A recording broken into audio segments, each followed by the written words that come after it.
Hello ladies and gentlemen, and welcome back to Pikmin 2. In the last episode we came here to Frontier Cavern, the final cave of the Valley of Repose.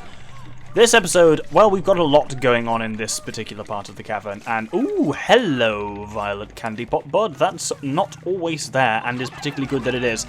Here we have a bumbling snitchbug, so the dude that attacks captains. He's particularly irritating, but he is fortunately already dead, which is great. There's also a swooping snitchbug here, which I want to carefully hit. No, don't specifically to avoid people attacking the anode beetle is the whole thing, but he should be dead too. Cool, that has gone well.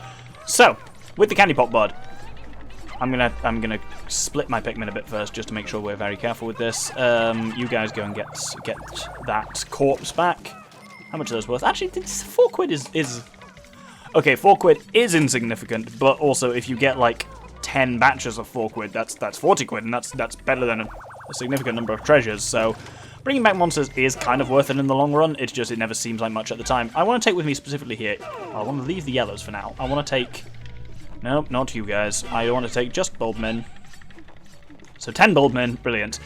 Bulbmin should always be your first port of call to throw into candy pot buds, because Bulbmin are never coming back. So you may as well use them up here. This is the thing we earned when we were in the submerged castle.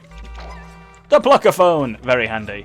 It really is. It speeds up a lot of things. What I want to do here is take the Bulbmin, of which we have 5, and then my yellows, which I think I've got a blue as well there. Basically, we've got a lot of electric shit to deal with. Yellow Pikmin are, of course, immune to electricity, and Bulbmin are immune to everything, because, as I said, they are the perfect Pikmin. They're a horrific parasite, and the more you think about how parasitic Pikmin work, as told in the Picklepedia, the worse it gets. But they are the ultimate Pikmin, because they can do anything that any other color of Pikmin can do. So we really want to use them as much as we can, especially because, as I say, if they die, it is really not the end of the world, because you can't get them out of a cave anyway. So they're free Pikmin to play with. You can see there's a treasure over there, which I will get to in a second. My goal here is basically to disarm all the electric stuff, which is why I've taken yellows and Bulbmin with me. So I'll have had the speeder on until all the electric stuff is wiped. So it turns out when I say most of the electric stuff is wiped, by that I apparently mean until almost the entirety of the floor is cleared. I really actually forgot how much of the floor is this, but yeah, these next few episodes are a... Oh, bloody get off me. They're a test bed for speeding through significant portions of caves. And as such, this episode and next episode may end up being pretty small, because I haven't allowed for this hugely in my timings. So if these next few episodes are quite small, it's because I'm trying to basically, without having to resort to post-commentary, which I really don't particularly like doing unless I absolutely have to, a way of, like, I commentate, but then I speed while I'm commentating, and then just adjusting the speed of things that are on the speeder to what is actually happening, and then it seems like what you get as the viewer is continuous flow of conversation with also continuous flow of game stuff, but actually both are happening as and when explosions. Right, let's pull everyone back from that. We're fine. Cool. Let's try again. Clever game knows that shit like that's gonna happen, doesn't it? Well, we've got a marble there, so let's get that moving back. That's a smaller marble than the other ones, but it is red, which is kind of cool. And then we've got a fair few corpses over here. I'll actually bring everyone back. That's the nice thing about the pointer. You can point seriously far, and you can use the whistle from a lot further away because of that. So you've got two crosshairs, the one that shows how far you can throw a Pikmin, and then the one that shows where you're pointing. And obviously there you can see where the two disagree, but also means you can whistle almost infinitely far away, which is very handy. Let's basically get everyone set up on the remainder of these, and then, oh, there we go, first treasure here.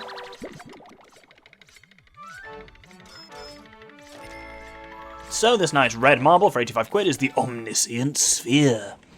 And then we have this tree topper here, so do we... oh, you're gonna throw a fucking snitchbug at me, you little shit.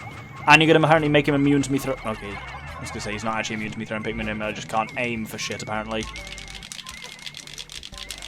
That sound you can hear is me furiously spinning the control stick and hammering A, which is a reasonable way to get these snitchbugs off your captains. These ones are annoyingly high, though. Let Olimar down, will you silly bastard. Right, cool. Let's see if we can actually hit him from here. Nope, apparently not. There we go, cool. Everyone on him, please. Thank you very much. I'm not sure I can be arsed actually bringing this guy's corpse back. It's not worth it for 4 quid, quite frankly. We'll just wait until that one gets there. So, the second and final treasure of this floor is this Christmas tree topper for 100 quid. You might be able to give a bit of a theme to the stuff in Frontier Cavern. Innocence lost. And with that, we finish off this level, and down we go to a very strange level. So, I will open with, this is a rest level. Very much is. There's various candy pop buds around, which I'm not actually going to use for now. Note what the butterflies are landing on, this stone thing. People who have played Pikmin 1 will recognise this creature. If we go near it, it moves around, and it is aggressive as such, that it hits your Pikmin, but when it hits them, it plants them into the ground as flowers, and they are guaranteed to come out as flowers. These are Mamuta. They're a very strange enemy because, yeah, they can't hurt your Pikmin, they can hurt your captains, but if they hit your Pikmin, they just hit them into the ground and bring them back as flowers. It's a very strange system, but it does work. So I'm going to bring this guy back, and then I am going to take advantage of these candy pops that are here. So, I am going to throw my remaining bulbmen into the purples. Oh, and apparently some of my blues, and not all of my bulbmen. Thanks, game. See, when I hold the button to throw Pikmin, I don't actually really want you to sort them, do I? For fuck's sake. They're so cute, bulbmen. I always hate everything that happens to them down in these caves. Right, that's not even 0. That's 1.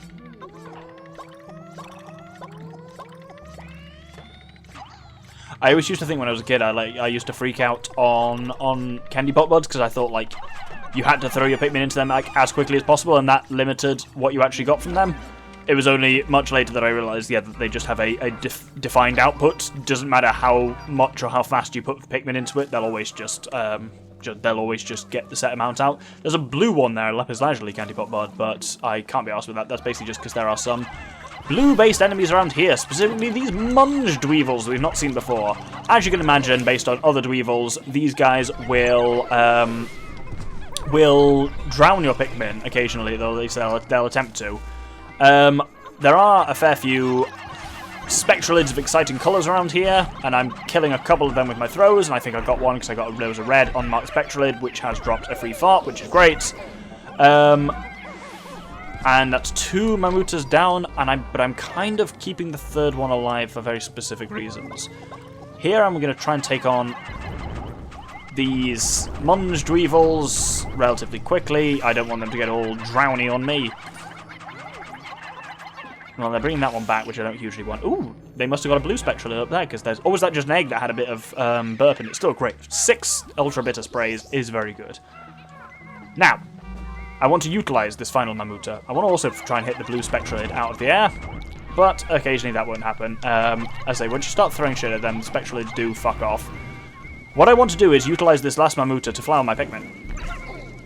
Because, as I say, they are guaranteed, when they hit your Pikmin, they'll knock them into the ground and they'll flower them, which is brilliant.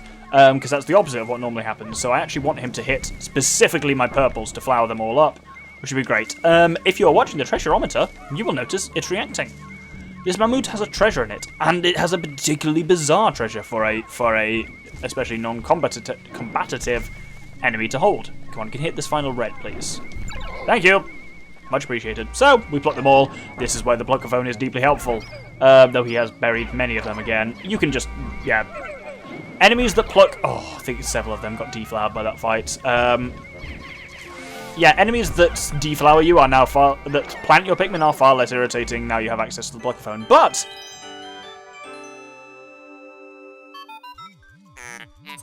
Processing. How strange. This atypical metal object came from inside that bizarre being. It appears to be a giant metal hand. Perhaps it is an ancient work of art. So this is a very particular treasure. This is a treasure that gives you a power-up. And yet it comes on a rest level. This is the only power-up in the game that you don't get from defeating a boss. You get it from a rest level halfway down Frontier Cavern. It's very strange, but that's the way it is. When we get it back, you'll see it's actually quite a useful one.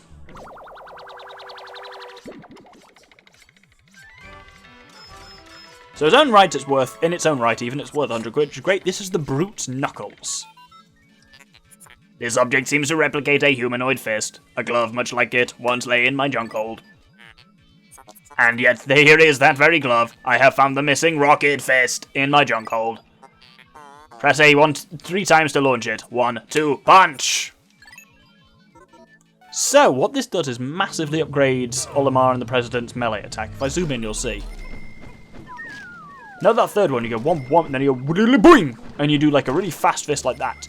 Their melee attack is now bloody powerful, actually. There are many enemies that Olimar and the President can take down single-handedly with this. It's actually a really useful power-up. I don't think there's any more eggs, so I guess anyone who's a leaf, of which there's 1 or 2 purples, will just have to remain thus, unfortunately. So we're on level 5. There's a escape to the surface, but we've actually got 3 more sub-levels to do, which includes the boss floor. 8th is the final floor. So we're going to do 1 more this episode, and then we'll hold it there. So let's head down to the final sub-level of this episode.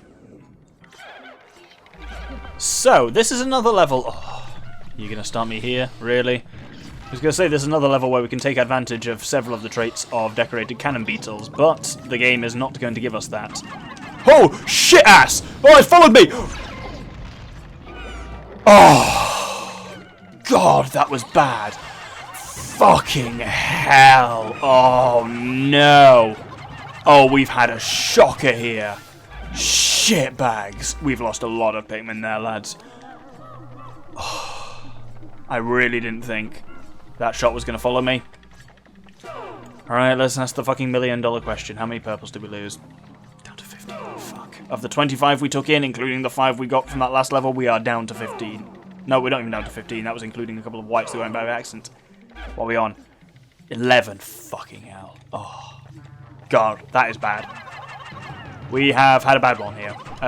No easy way around that. Just, oh. Well, that's a random thing that can happen. The stars were far from aligned, and it ended badly for us. As you can see here, if I use this rocket fist, we can actually do pretty reasonable damage to enemies here, to the point where I can happily take on a what the fuck are they even called? Can't remember. In single combat, a water dumple. There we go. I'm going to try and take on these remaining dumples using this guy, but I also want to take on this guy using this guy. There we go. Right, let's lure this shot in. Oh, did we kill 2 at the same time? How unlikely. Yeah, so when I practiced this, there were only 2 armored cannon beetles here. Not the 3 that we are seeing at the moment, including the one at the home base. How fun and exciting that is. That's going to probably kill that Bulbmin, which is fine. I can use these guys to at least kill this thing safely enough. If I lose Bulbmin, I lose Bulbmin. They're free Pikmin anyway, so that's really not the end of the world. God,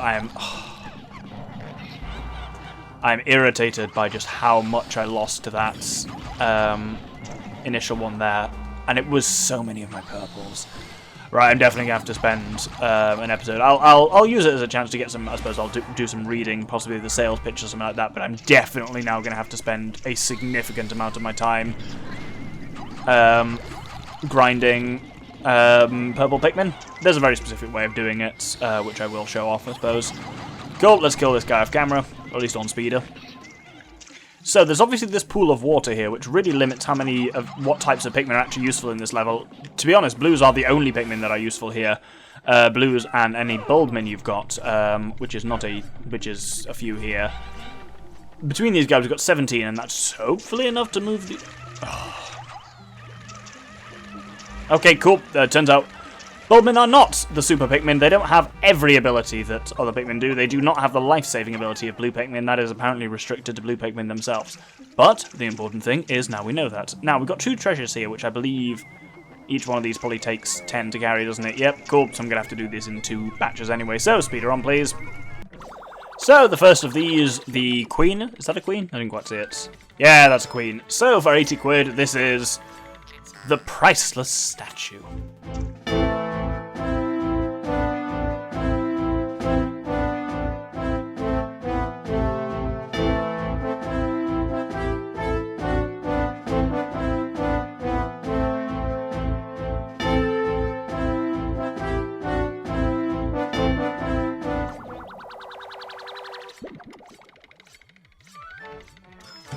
And then the king in white is the worthless statue. Nice bit of symmetry there. Anyway, with that done, that's the end of this horrific floor, and the end of this horrific episode, I suppose we'll say. So, no, it's not been a horrific episode, but it has been a horrific floor where we got pretty badly mauled, quite frankly. So thank you very much for watching, and next episode we will be finishing off in the, wherever this is, Frontier Cavern. I hope you'll join me then. Thank you very much, and good day.